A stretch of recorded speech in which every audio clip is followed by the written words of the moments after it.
ஓம் ஸ்ரீ ராகவேந்திராய நமக. சிம்மமுகே ரௌத்ர ரூபிண்யாம் அபய அஸ்தாங்கத கருணாமூர்த்தே சர்வ வியாபிதம் லோகரட்சமாம் பாப விமோசன துரித நிவாரணம் லக்ஷ்மி கடாட்ச சர்வாபீஷ்டம் அநேகம் தேஹி நுருசிம்மா ஹரிநாராயண துரித நிவாரண பரமானந்த சதாசிவ சங்கர யோகிராம் சுரத்குமார் யோகிராம் சுரத்குமார் யோகிராம் சுரத்குமார் ஜெயகுருராயா. ஓம் சுதர்சனாய வித்மகே மா ஜுவாலாய தீமகே தன்ன சக்கர பிரச்சோதியார். உலகெங்கிலும் வாழ்ந்து கொண்டிருக்கும் ஸ்ரீ ராகவேந்திரா யூடியூப் சேனல் நேயர்களுக்கு டாக்டர் சைதை ராஜாவின் அன்பான வணக்கங்கள். நாம் இப்பொழுது இந்த எபிசோடில் வார ராசி பலன்கள் வாக்கிய பஞ்சாங்க அடிப்படையில் செப்டம்பர் 16 முதல் செப்டம்பர் 22 வரைக்கும் உள்ளடக்கிய நாட்களுக்கு ஒவ்வொரு ராசிக்கும் கிரகங்கள் எப்பேற்பட்ட பலனை வழங்கப் போகிறது என்பதை பார்க்க போகிறோம். அதற்கு முன் எங்களுடைய சேனலை பார்த்து கொண்டிருக்கும் அன்பர்கள் இதுவரைக்கும் சப்ஸ்கிரைப் செய்யாதவர்கள் சப்ஸ்கிரைப் செய்து கொள்ளும்படி கேட்டுக்கொள்கிறோம். ரைட் சைடில் சப்ஸ்கிரைப் இருக்கும், பெல் பட்டன் இருக்கும், ரெண்டுத்தையும் ப்ரெஸ் பண்ணிங்கன்னா அடுத்த நொடியே எங்களுடைய வீடியோ உங்களை நோக்கி வர துவங்கிவிடும். வாங்க ராசிக்குள் செல்லலாம். மிதுன ராசி காலபுருஷனுக்கு 3வது ராசி. புத பகவான் ஆட்சி பெறும் வீடு. மிருகசீரிஷம் 3-4 பாதங்கள், திருவாதிரை புனர்பூசம் 1, 2, 3 பாதங்கள் உள்ளடக்கியது. ராசிநாதன் 3ஆம் இடத்துல 4 நாளும் சிம்மத்தில், வார கடைசியில் கன்னியில் 3 நாளும் அமர்ந்து குரு பார்வையில் இருக்கார். முயற்சி ஸ்தானம் அப்புறம் 4ஆம் இடம், அது அவருடைய வீடு வேறு, உச்சமடைகிறார். இப்போ ராசிநாதன் நல்ல நிலையில் இருக்கிறதால கௌரவம், புகழ், அந்தஸ்து, செல்வம், செல்வாக்கு, தன்னம்பிக்கை ஏற்படக்கூடிய ஒரு அற்புதமான காலம். ஆனால் ராசியில் செவ்வாய் இருக்குது. பழக்கத்தை விட மாறாக நீங்கள் எப்போவுமே ரொம்ப சாஃப்டாக ஒரு சைலண்ட்டாக சாதிக்கக்கூடியவர்கள். அதிகப்படியான ஒரு சுறுசுறுப்பு இருக்காது, ஆனால் அதே நேரத்தில் ரொம்பவும் எச்சரிக்கையாக பணியாற்றுவீங்க. இப்போ செவ்வாய் இருக்கிறதால வழக்கத்தை விட உங்களுக்கு சுறுசுறுப்பு அதிகமாக இருக்கும். கொஞ்சம் அதை மெத்தனப்படுத்திக்கிட்டால் போதும். மற்றபடி 3ஆம் இடம் ராசிநாதன் இருந்தாலும் சனி பார்வையில் இருக்குது. அதனால் இளைய சகோதர சகோதரிகளுக்கும் உங்களுக்கும் கருத்து வேறுபாடு வரும். எடுக்கிற காரியங்களில் தடைபடும், காலதாமதம் ஆகும். மற்றபடி 4ஆம் இடம் ரொம்ப அற்புதமாக இருக்குங்க. ராசிநாதன் உச்சநிலை பெறுகிறார், ரொம்ப சிறப்பு. இந்த மிதுன ராசியில் பிறந்தவங்களுக்கு இந்த வாரம் சாதிக்கக்கூடிய ஒரு வாரமாக அப்படின்னா கண்டிப்பாக சாதிப்பீங்க, பெரிய லெவலில் சாதிப்பீங்க அப்படின்னு சொல்லலாம். உச்சமடைகிறார். அதோடு மட்டுமல்ல, குரு பார்வை பெறுகிறார். 5ஆம் இடத்து அதிபதி சுக்கிரனும் ராசியில் வந்து நீச்ச பங்கம் பெறுவதால் இந்த ராசி அன்பர்களுக்கு ரொம்ப சிறப்பான காலம். பிள்ளைகளால் வளர்ச்சி, பிள்ளைகளுடைய கல்வி மிக சிறப்பாக அமையும். பாருங்கள், வண்டி வாகனங்கள் ஒரு சிலர் பழசை விற்றுட்டு புதுசு வாங்குவீங்க.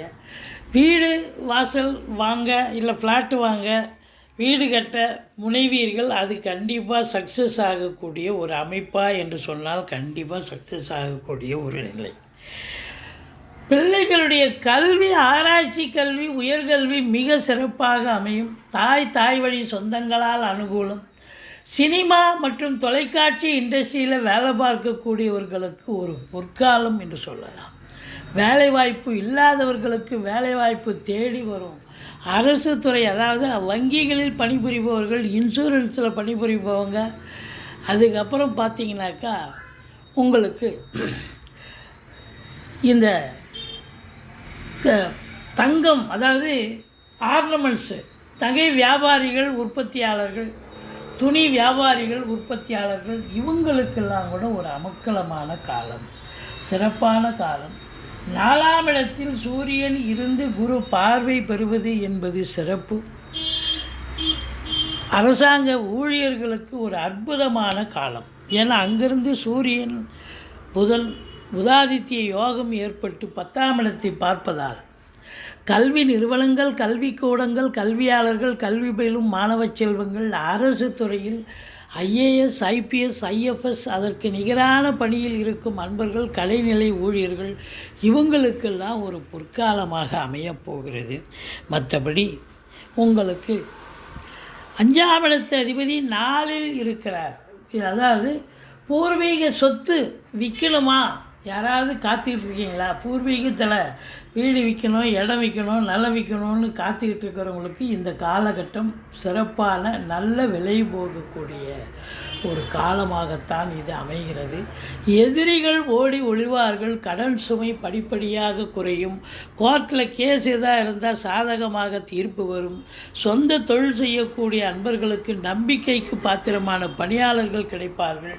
வெளியூர், வெளிநாடு, வெளி மாநிலம் செல்ல விரும்பும் அன்பர்கள் தாராளமாக செல்லலாம். மற்றபடி 8ஆம் இடம் திடீர் அதிர்ஷ்ட வாய்ப்புகள் தேடி வரும். வரா கடன்கள் வசூலாகும். இன்சூரன்ஸ் பணம் கிளைம் ஆகி கைக்கு வரக்கூடிய காலகட்டம். வாரிசே இல்லாத குடும்பங்களுக்கு உங்களை வாரிசாக நியமித்து அவங்களுடைய சொத்து பத்து நகை நட்டு லிக்விட் கேஷ் உங்கள் பெயருக்கு மாற்றி எழுதக்கூடிய விபரீத ராஜயோகம் ஒரு சிலருக்கு அமையும். 9ஆம் இடத்தில் சனி பகவான் இருக்கிறார். வக்ரகதியில் இருக்கார். தந்தைக்கும் உங்களுக்கும் இடர்பாடுகள், பிரச்சனைகள் வரும். தந்தை வழி சொந்தங்கள், அதாவது பங்காளிகள் கூட பிரச்சனைகள் வர வாய்ப்புகள் இருக்கிறது. யோக பாக்கியங்கள் குறைவு ஏற்படக்கூடிய ஒரு நிலை.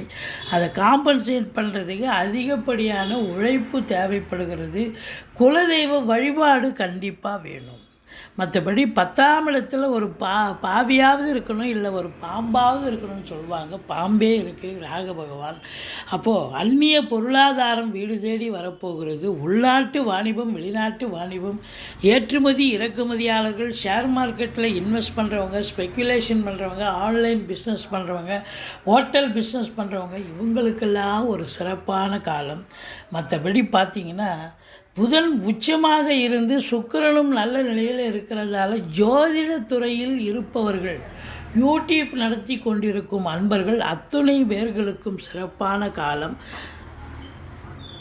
ராகு இருக்கிற இடத்த விரிவாக்கம் பண்ணுவார், எக்ஸ்டெண்ட் பண்ணுவார். 100 ரூபாய் எதிர்பார்க்குற இடத்துல 100 ரூபாய் கட்டே கிடைக்கும். அப்போ சொந்த தொழில் பண்ணுறவங்களுக்கு நல்ல ஏனோ தானோன்னு நீங்கள் பண்ணாலும் அது ரெட்டிப்பு வருமானத்தை பெற்றுத்தரும். வெளிநாட்டில் போய் பண்ணுறேன், இல்லை அந்நிய எக்ஸ்போர்ட்டிங் இம்போர்ட் பண்ணுறேன், ரொம்ப நல்லா இருக்கும். 11ஆம் இடத்தை சனி பார்ப்பதால் மூத்த சகோதரர்களுக்கும் உங்களுக்கும் கருத்து வேறுபாடு ஏற்படும். மற்றபடி இந்த குரு பகவான் 12ல் இருக்கிறது. 7ஆம் இடத்து அதிபதி. மனைவியால் செலவினங்கள் ஏற்படும். மற்றபடி நண்பர்களால் கூட செலவினங்கள் ஏற்படும். மற்றபடி தொழில் ரீதியாக நீங்கள் தொழிலை விரிவாக்கம் பண்ணுறீங்க, இல்லை அதில் ஏதாவது ஒரு செலவினங்கள் ஏற்படக்கூடிய ஒரு நிலை. மற்றபடி சுப செலவாகத்தான் இது அமையப்போகிறது என்று சொன்னால் மிகையாகாது. நீங்கள் இந்த வாரம் வணங்க வேண்டிய தெய்வம் அப்படின்னு பார்த்தீங்கன்னு சொன்னார், ஈஸ்வரனை வழிபாடு செய்யுங்கள். வாழ்க்கை வளமோடும் நலமோடும் அமையும். எங்களுடைய வீடியோ பிடிச்சிருந்தால் லைக் பண்ணுங்கள், ஷேர் பண்ணுங்கள், சப்ஸ்கிரைப் பண்ணுங்கள். மறக்காமல் சப்ஸ்கிரைப் பண்ணுங்கள். நன்றி. வாழ்க வளமுடன்.